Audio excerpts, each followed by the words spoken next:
Okay, sorry, had a phone call. What I was saying, though, is that for years I would hide my religion, and, the thing is that I realized, because of the way I was brought up, and because of certain situations in my own personal life,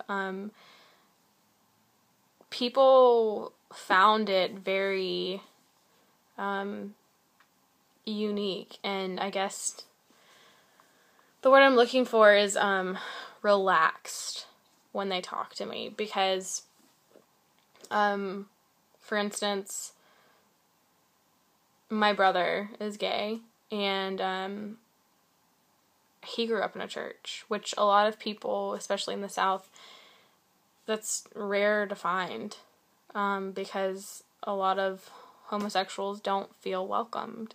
And the one thing is that in my church, the Methodist church I grew up in, our piano player was gay. And with even, not even gay, just, my best friend is a little person. My aunt was mentally challenged. My grandpa, which I don't see why you would judge this, but, was paralyzed half of his life. So I've been surrounded, and that's just a few things. My uncle was an alcoholic. I mean, the list goes on, and I know a lot of people have situations like this in their life, but, from a very young age, I was taught from my parents, from my grandparents, from my friends' friends, from church, don't judge. You don't know what someone's going through, and first of all, it's not our place. And so I kind of stopped. I stopped hiding that I'm a Christian. Because to me, God is love. And I don't think you believe in religion. I think you believe in the universe, the higher power, God, whatever it is for you. And I found that with just my actions, with having my beliefs show through my actions, people were drawn to you. Because I think you should show what you believe. I think you should live that life. Which I think in essence is a huge reason why we practice yoga, is because maybe some of us don't believe in anything, and maybe some of us do, and it's all different. But I want to believe that we practice it to be better, to live a better life. Even if it is just physical. I don't think it is, but I think that's because for me, I feel like when I practice yoga, I become the most simplest, best, loving form of myself. Because I do feel grounded. I do feel moved. I feel connected. And from a very young age, I always had this connection with trees and nature, and I feel like spiritually, that's because I was blessed with those things. I was blessed to live in a world where there's so much simple beauty. I was surprised to learn that a lot of people are actually, myself taken from a couple years ago, I thought about, a lot of people are scared of believing in something bigger, because I think in a way it makes us feel like we don't have control, which is terrifying. And with that, I think each person individually finds their way. to coming to peace with either believing or not. How will I teach? Sorry, I'm trying to wrap it up because I know this is like going on 15 minutes. I want to help others find whatever it is they believe. I don't want to press my beliefs. I don't want to make them believe anything if they don't want to. But I think helping others come to just a healthy mind space, whether that's spiritually or not. And maybe that is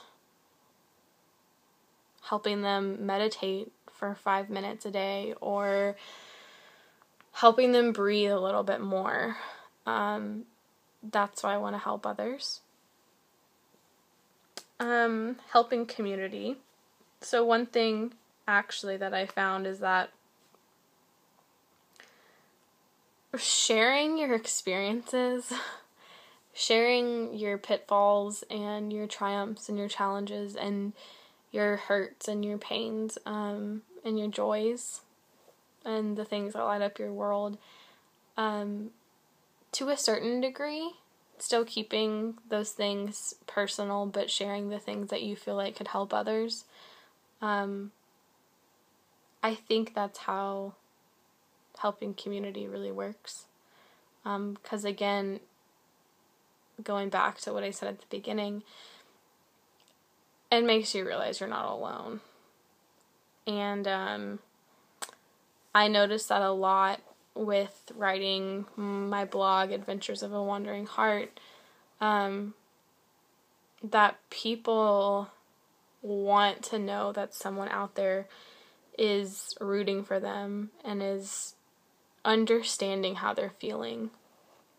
And I had a lot of people reach out to me via email, people I didn't even know, telling me, you know what, it was really neat to see my problems in someone else and realize that there's a light at the end of the tunnel and that I'm not alone, or, reading that really got me through that day.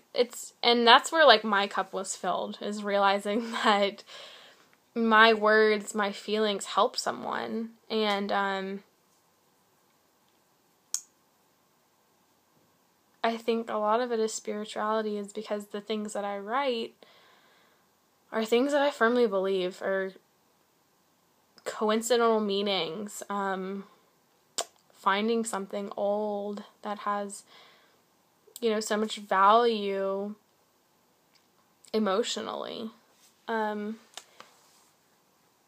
a lot of different little things that I write about that are moments in my life that have really impacted me.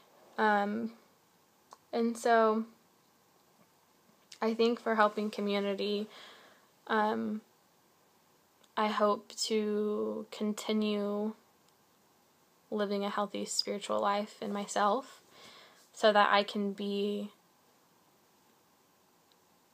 mindful with the way I talk to others, and my friendships and my relationships and strangers even.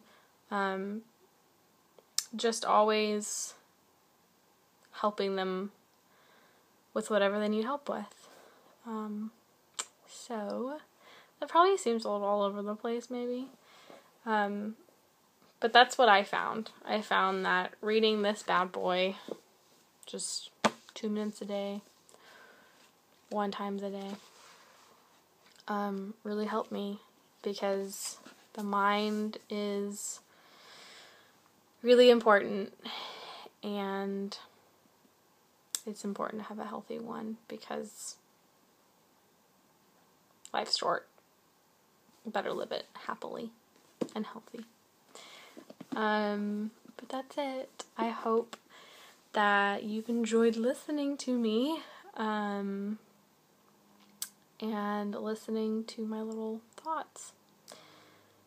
And I'm sorry again that this is so late.